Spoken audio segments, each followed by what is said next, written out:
جیریلی کا ڈیڈی مجھے اسپاٹ نظروں سے دیکھ رہا تھا۔ میری حالت اس چور کی مانی تھی جسے رنگے ہاتھوں پکڑ لیا جاتا ہے، لیکن میرا جرم چوری سے زیادہ سنگین تھا۔ مجھے اس شخص سے آنکھیں چار کرنے کی ہمت نہیں پڑ رہی تھی۔ کس کا فون تھا؟ ایک ٹھہری ہوئی سرد آواز میرے کانوں میں پڑی۔ لندن سے کال تھی۔ وہ کیا کہہ رہا تھا؟ پٹانگ سی کوئی باتیں کر رہا تھا۔ میں نے بھی ویسا ہی جواب دے دیا۔ تو تم اسے دھمکی دے رہے تھے؟ وہ جیریلی کے متعلق کوئی بات کر رہا تھا، کہہ رہا تھا یہ جب بھی لندن آتی ہے اس کے جانے کے بعد ہمارے لیے بہت سی الجھنیں پیدا ہو جاتی ہیں۔ تم ضرورت سے زیادہ چالاک ہو یا میں الو کا پٹھا ہوں؟ اس نے خشک لہجے میں کہا۔ کیا مطلب؟ میں نے چونک کر سر اٹھایا۔ اس کی آنکھوں میں بے پناہ حقارت تھی۔ مجھے تو تم پر لندن ہی میں شک پڑ گیا تھا جب میں نے اس کو تمہارے ساتھ انٹرکون کے دروازے پر کھڑے دیکھا تھا۔ جانتے ہو وہ کون تھا؟ کون تھا؟ میں نے بے اختیار کہا۔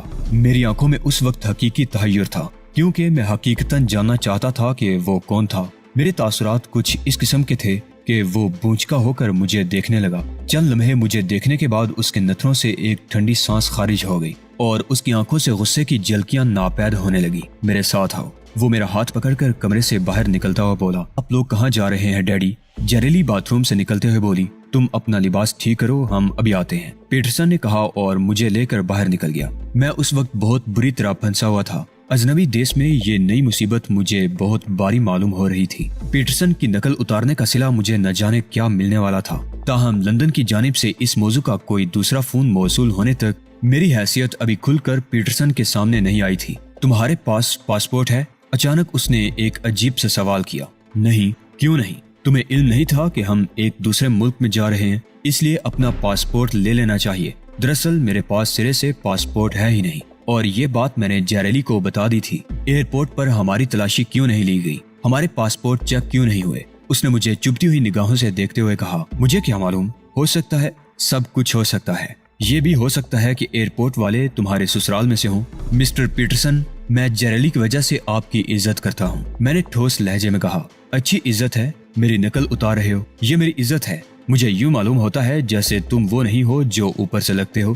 خیر، ابھی پتہ چل جائے گا۔ وہ مجھے کار میں بٹھا کر بون کی سڑکیں ناپنے لگا اور سڑکیں ناپتا ناپتا بون شہر سے نکل گیا۔ اب ہماری کار ہائی وے پر رواں دواں تھی، لیکن ہائی وے پر اس نے زیادہ سفر نہیں کیا۔ بون کے ساتھ ہی ایک قصبہ پڑتا ہے۔ اس خوبصورت قصبے کا نام بیدگورز برگ ہے۔ پیٹرسن نے اسی قصبے میں ایک طویل و عریض عمارت کے سامنے اپنی کار روک دی اور ہم دونوں پیدل ہی اس عمارت کے اندر داخل ہو گئے۔ یہاں پر ہمارے استقبال کے لیے 6 جرمن موجود تھے اور ان میں 7واں ایک امریکی تھا۔ لندن سے ہمیں ٹیلی گرام دے دیتے، ہم ایئرپورٹ پر حاضر ہو جاتے، امریکی نے مؤدب لہجے میں کہا۔ اس کی مجھ پر بار بار نظر پڑ رہی تھی۔ میں یوں بے وقت آپ کو تکلیف دینا نہیں چاہتا تھا، پیٹرسن نے کہا، اور ہم ایک ساتھ کوریڈور میں چلنے لگے۔ ان لوگوں نے ہمیں ایک ہال کمرے میں بٹھایا۔ ان صاحب کا تعارف تو آپ نے کروایا نہیں، امریکی نے میری طرف اشارہ کرتے ہوئے پیٹرسن سے کہا۔ یہ مسٹر توقیر ہے اور جیریلی کا دوست ہے۔ جیریلی اسے امریکہ لے جانا چاہ رہی تھی، چنانچہ ہم نے اسے ساتھ لے لیا۔ اور اسے یہاں لانے کا مقصد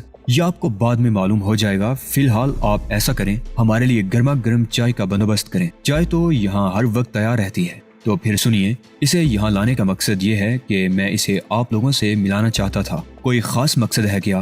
ہاں، شاید یہ کوئی انڈین ہے۔ او ایم والے بھی ہماری طرح قومیت کے چکر میں نہیں پڑتے۔ یہ آپ کیا کہہ رہے ہیں؟ تحیر زدہ آواز ابری اور سب لوگ اب کے مجھے دیکھنے لگے۔ میں سچ کہہ رہا ہوں، ہو سکتا ہے آپ کو یقین نہ آئے، بہرحال میں نے لندن میں اس کے ساتھ او ایم کا ایک آدمی دیکھا تھا۔ اوفو، تو آپ اسے اپنے ہمراہ یہاں تک بھی لے آئے اور بھی ایئرپورٹ پر ہمارے پاسپورٹ چیک نہیں ہوئے؟ پیٹرسن نے معنی خیز نظروں سے امریکی کو دیکھتے ہوئے کہا اور اپنی بات کا ان کے چہرے پر رد عمل دیکھنے لگا۔ سب مجھے یوں دیکھنے لگے جیسے میں کسی اور سیارے کی مخلوق ہوں۔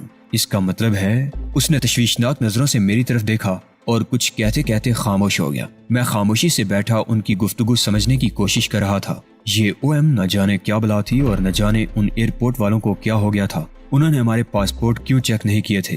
میں اس بات کو غیر معمولی ماننے کے لیے ہرگز تیار نہیں تھا۔ میں کسی او ایم کو نہیں جانتا تھا۔ کسی نے بھی مجھے لندن سے نکلنے اور ان لوگوں کے ہمراہ آنے پر مجبور نہیں کیا تھا۔ کسی شخص نے مجھے کوئی خفیہ ہدایت نہیں دی تھی۔ پھر میں ان لوگوں کی نظروں میں کیوں مشکوک ہو گیا تھا؟ میرا خیال میرے لندن کے میزبانوں کی طرف گھوم گیا۔ انہی میں سے ایک شخص مجھے اجنبی بن کر ملا تھا، جسے میرے ساتھ دیکھتے ہی پیٹرسن رنگ بدل گیا تھا۔ تو کیا میرے میزبان او ایم والے تھے؟ او ایم کیا چیز ہے اور یہ لوگ ان سے خائف کیوں ہیں؟ لیکن میرے میزبانوں نے اپنے طرز عمل سے محسوس تو نہیں ہونے دیا کہ وہ کسی خاص مقصد کی وجہ سے مجھے ان لوگوں کے ساتھ رکھنا چاہتے ہیں۔ لیکن ایک بات اور بھی ہے، اور یہ بات بہت اہم ہے، پیٹرسن نے کہا۔ وہ کیا؟ امریکی پوری توجہ سے سنتا ہوا بولا۔ یہ صرف جیریلی کی دریافت ہے، اور جیریلی خود ہی اسے اپنے ہمراہ لائی ہے۔ اس نے ہمارے ساتھ آنے کے لیے کوئی تگودو نہیں کی۔ جو کچھ میں نے تمہیں بتایا ہے وہ غلط بھی ثابت ہو سکتا ہے، کیونکہ انٹرکون سے لے کر یہاں آنے تک کسی نے بھی ہمارا تعاقب نہیں کیا۔ آپ نے تو ہمیں ڈرا ہی دیا تھا۔ بہرحال کھرے کھوٹے کا جلد ہی پتہ چل جائے گا، اس نے پیٹرسن کو کہا اور میری طرف متوجہ ہوا۔ مسٹر توکیر، ہماری جو آپس میں باتیں ہوئی ہیں، اس سے آپ نے کوئی نتیجہ اخذ کیا ہے؟ میں اس نتیجے پر پہنچا ہوں کہ جیریلی کا دوست بن کر میں آپ لوگوں کے لیے ناحق پریشانی کا باعث بنا، اس لیے میں آپ سے شرمندہ ہوں۔ سوری مسٹر توکیر، ہمیں آپ کی آمد سے پریشانی نہیں ہوئی۔ ہم لوگ ضرورت سے زیادہ محتاط ہیں۔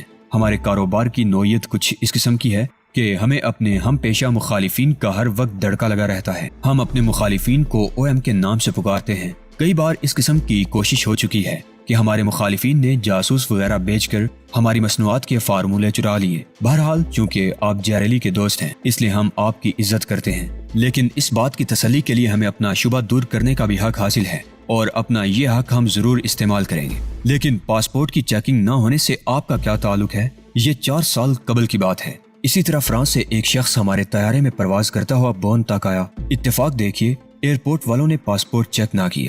وہ شخص ہمارا گہرا دوست بن کر کئی دنوں تک ہمارے ساتھ رہا، اور ایک دن ہمارے چند اہم فارمولے چرا کر روپوش ہو گیا۔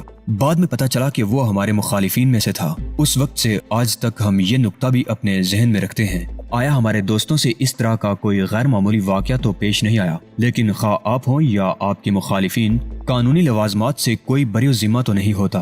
یہ ضروری تو نہیں ہے کہ آپ کے مخالفین سے قانون رعایت برتے، پھر اس شخص کا پاسپورٹ کیوں چیک نہ ہوا؟ آپ بالکل بجا ارشاد فرماتے ہیں، لیکن جب یہ شخص فرانس سے چلا تھا تو اس کے پاس پاسپورٹ نہیں تھا۔ جب ہمارا جہاز پرواز کر گیا تو فرانس میں اس کے دوستوں کو علم ہوا کہ ان کا آدمی پاسپورٹ لے جانا بھول گیا ہے، چنانچہ انہوں نے جہاز پہنچنے سے پہلے ہی یہاں فون پر اطلاع دے دی، اور بون میں اس کے دوستوں نے ایئرپورٹ سیکیورٹی فورس کو خرید کر پاسپورٹ کی چیکنگ سے اسے بری و ذمہ کر دیا۔ اگر وہ ایسا نہ کرتے تو یقیناً وہ جاسوسی کے الزام میں در دیا جاتا۔ اب یہی حال آپ سے ہوا ہے۔ اب آپ ہی فیصلہ کریں، کیا ہمیں آپ پر شک نہیں کرنا چاہیے؟ ضرور کرنا چاہیے، کیوں نہیں؟ میں نے ٹھنڈی سانس لے کر صوفے کی پشت سے ٹیک لگا دی۔ اور شک کرنے کے بعد اس شک کو دور کرنے کا حق بھی ہمیں حاصل ہے یا نہیں؟ بالکل ہے، میں نے وثوق سے کہا۔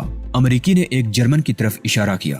مسٹر کرسٹوف، پلیز آپ ذرا انہیں چیک کیجئے۔ کرسٹوف مجھے لے کر باہر نکل گیا، اور پھر ہم کافی فاصلہ پیدل طے کرتے ہوئے ایک اور کمرے تک پہنچے۔ اس کمرے میں بہت سی ایسی چیزیں پڑی تھی جو میں نے آج تک نہ دیکھی تھی نہ سنی تھی، اور ان چیزوں کی نوعیت سائنسی تھی۔ آپ اپنے کپڑے بدل لیں، کرسٹوف نے مجھے ایک سلیپنگ سوٹ کی طرف اشارہ کرتے ہوئے کہا۔ سلیپنگ سوٹ بہت مہین تھا۔ جب میں نے لباس تبدیل کر لیا تو اس نے مختلف فاصلے اور مختلف زاویوں سے میرے جسم کے متعدد ایکس رے کر لیے۔ یہ ایکس رے بہت ہلکے قسم کے تھے۔ ایکس رے سے فارغ ہونے کے بعد اس نے میرے کپڑوں کو خوب کھنگال کر دیکھا، اور اس کے بعد مجھے کپڑے دوبارہ پہننے کی اجازت دے دی۔ جب میں کپڑے پہن چکا تو اس نے کمرے میں لگا ہوا ایک بٹن دبایا۔ چند ہی منٹ بعد 2 آدمی اندر داخل ہوئے۔ اس نے کمرے کے کونے میں پڑی ہوئی کرسی اپنی طرف دھکیلی۔ اس کرسی پر ایک کپڑا پڑا ہوا تھا۔ کرسی کی پوشیدگی نے اسے بہت پراسرار بنا دیا تھا۔ کرسٹوف نے اس کپڑے کو ہٹا دیا اور کرسی کو کمرے کے وسط میں رکھ کر مجھے اس پر بیٹھنے کو کہا۔ جب میں کرسی پر بیٹھ گیا تو میرے سر کے دائیں بائیں تیز روشنی والے بلب جلا دیے گئے۔ اس وقت میرے سر پر ایک خول چڑھایا گیا۔ یہ خول کرسی کا ایک حصہ تھا۔ جب وہ میرے چہرے پر روشنی پڑنے کے عمل سے مطمئن ہو گیا تو اس نے ایک ویل سٹینڈ کو اپنی طرف کھینچا اور عین میری سیدھ میں رکھ دیا۔ ٹیبل لیمپ کے شیڈ کی طرح گول سر کی طرح بنا ہوا اس کا موڈنگ شیڈ عین میرے چہرے کی سیدھ میں سیٹ کر دیا گیا۔ آپ بڑے سکون سے تشریف رکھیں، میں ابھی حاضر ہوتا ہوں، کرسٹوف نے کہا اور کمرے سے نکل گیا۔ میری موجودہ حالت کو سکون سے مشابہت دے کر وہ چلا گیا، لیکن یہ تو میں جانتا تھا کہ میں اس وقت کتنے سکون میں تھا۔ مجھے زیادہ دیر انتظار نہیں کرنا پڑا۔ جلد ہی کرسٹوف امریکی کے ہمراہ کمرے میں داخل ہوا۔ اس وقت امریکی کا چہرہ اسپاٹ تھا۔ مسٹر توکیر، ہم آپ کو زیادہ تکلیف نہیں دیں گے، لیکن چونکہ اپنا شبہ دور کرنے کا آپ نے ہمیں حق دے دیا ہے، لہٰذا ہم اس حق کو بہت مختصر انداز میں استعمال کریں گے۔ برائے کرم آپ اپنے ذہن کو انتشار سے بچائے رکھیے گا اور اپنے اعصاب کو مضبوط رکھیے گا، امریکی نے کہا اور اسٹینڈ کے ساتھ لگا ہوا بٹن دبا دیا۔ شیڈ کے درمیان میں سے سرخ رنگ کی دھیمی سی روشنی نکلی اور میرے چہرے پر پڑنے لگی۔ مجھے بے انتہا سکون کا احساس ہوا، لیکن جو جو اس روشنی میں تیزی پیدا ہو رہی تھی، میرا سکون مٹ رہا تھا اور مجھے اپنے چہرے پر کسی چیز کے جمنے اور جم کر خشک ہونے کا احساس ہو رہا تھا۔ کرسٹوف نے گھنٹی کی آواز پر جب 2 آدمی کو بلایا تھا وہ میرے دائیں بائیں کھڑے ہو گئے تھے اور انہوں نے میرے بازو پکڑ لیے تھے۔ کرسی کی ساخت کچھ اس قسم کی تھی کہ میرے بازو آزاد ہونے کے باوجود بندھے ہوئے تھے۔ جب روشنی میں مزید تیزی پیدا ہوئی تو میرے جسم نے گھبرا کر جنبش کرنا شروع کی، لیکن میں نے اپنے اعصاب کو بہت مضبوط رکھا تھا۔ بہت سی جگہوں پر میں نے اپنے مضبوط اعصاب سے بھرپور فائدہ اٹھایا تھا۔ جب روشنی کی شدت جوبن کو پہنچ گئی تو میرے اعصاب جواب دینے لگے اور دماغ جیسے سونے لگا۔ بے ہوش ہونے سے پہلے میں نے امریکی کا سوال سنا، جو آدمی تمہیں لندن میں انٹرکون کے دروازے پر ملا تھا اس سے تمہاری کیا باتیں ہوئی تھی؟ میں نے اس سوال کا جواب دینے کا ارادہ کیا تھا۔ ہو سکتا ہے میری آواز بھی نکلی ہو اور میں نے اس سوال کا جواب بھی دیا ہو، لیکن مجھے اس کی خبر نہیں ہے۔ میں نے امریکی کا صرف سوال سنا اور سوال سننے میں ہوش کی سرحد پار کر گیا۔ بعد میں کرسٹوف سے مجھے پتا چلا تھا کہ اس کرسی پر سامنے کی لائٹ جوبن پر آنے کے بعد کوئی شخص دوسرے کا سوال بھی نہیں سن سکتا۔ یہ فقط میری اعصابی جنگ کا نتیجہ تھا کہ میں امریکی کا سوال سننے کے بعد بے ہوش ہوا تھا۔ جب میری آنکھ کھلی تو میں ایک آرام دہ بستر پر پڑا تھا اور صبح ہو چکی تھی۔ غالباً کسی کے ہلانے کے بعد میری آنکھ کھلی تھی۔ میں نے اپنے عقب میں دیکھا کرسٹوف کھڑا تھا۔ جلدی سے اٹھ کر ناشتہ کر لیجئے، ہمارے پاس وقت بہت کم ہے۔ لیکن میرے پاس تو وقت کم نہیں ہے، میں نے خندق سے جواب دیا، کیونکہ گہری نیند سے بیدار ہونے پر مجھے بہت کوفت نظر آ رہی تھی۔ لیکن یک لخت میرا خیال کل کے واقعات کی طرف مبذول ہو گیا۔ نہ جانے ان لوگوں کا شبہ ختم ہوا تھا یا نہیں۔ میں اٹھ کر کھڑا ہو گیا۔ ناشتہ کرنے کے بعد میں دوبارہ ہال کمرے میں لے جایا گیا۔ اس وقت ٹیبل پر ایکس رے کے 7-8 پرنٹ پڑے ہوئے تھے اور کل والے تمام افراد موجود تھے۔ مسٹر توقیر، ہمیں خوشی ہے کہ اب آپ کی شخصیت تمام تر شک و شبہات سے بالاتر ہے۔ ہم معذرت خواہ ہیں کہ آپ کو پریشانی ہوئی۔ بہرحال اگر ہم ایسا نہ کرتے تو یقیناً آپ کی شخصیت ہمارے لیے تشویش کا باعث رہتی، امریکی نے کہا۔ اس وقت جیریلی کا ڈیڈی پیٹرسن مجھے پسندیدگی کی نظر سے دیکھ رہا تھا۔ مجھے اجازت دیجیے، میں پھر آؤں گا، پیٹرسن نے کہا اور میرا ہاتھ تھام کر کمرے سے نکل گیا۔ اب ہم دوبارہ انٹرکون کی طرف آ رہے تھے۔ تم تو حیرت انگیز طور پر میری نقل اتار لیتے ہو۔ قدرتی بات ہے، ورنہ میں نے اس کی ٹریننگ تھوڑی لی ہے۔ تم امریکہ جا کر کیا کرو گے؟ تم وہاں پڑھو گے؟ جی ہاں، ارادہ تو ہے، لیکن ساتھ ساتھ چھوٹی موٹی ملازمت بھی کروں گا۔ تم نے لندن کیوں چھوڑا؟ تم یہ سب کچھ وہاں رہ کر بھی کر سکتے تھے۔ کیا جیریلی نے آپ کو کچھ نہیں بتایا؟ نہیں تو دراصل ایک قتل کے سلسلے میں لندن پولیس میرے پیچھے پڑ گئی تھی۔ وہاں میں سکون کی زندگی نہیں گزار پا رہا تھا۔ یوں بھی میری ممی نے کہا تھا کہ تم لندن چھوڑ دو۔ کیا جب ہم لندن سے آئے تھے تو پولیس تمہاری تلاش میں تھی؟ پیٹرسن کے حلق سے تحیر سے بھرپور ایک چیخ نما آواز نکلی۔ جی ہاں، میں نے اس کا رد عمل بانپنے کے لیے اس کی آنکھوں میں دیکھا۔ ارے برخوردار، تو پھر یہ بات تم نے کل ہی کیوں نہ بتا دی؟ خواہ تم نے بھی اتنی زحمت اٹھائی اور ہمیں بھی پریشان کیا۔ ہم تو یہ سمجھ رہے تھے کہ تم خفیہ پولیس کے آدمی ہو اور پولیس نے تمہیں کسی خاص مقصد کے لیے ہمارے پیچھے لگایا ہے۔ ہم اویم خفیہ پولیس کو کہتے ہیں۔ کل جو شخص تمہیں لندن انٹرکون کے دروازے پر ملا تھا وہ خفیہ پولیس کا آدمی تھا۔ خفیہ پولیس؟ میرا رواں چیخ اٹھا۔ ہاں، اگر ہمیں علم ہوتا کہ تمہیں تو خفیہ پولیس تلاش کر رہی ہے تو یقیناً تمہاری اصلیت پرکھنے کے لیے ہمیں اتنی تگودو نہ کرنی پڑتی۔ خفیہ پولیس؟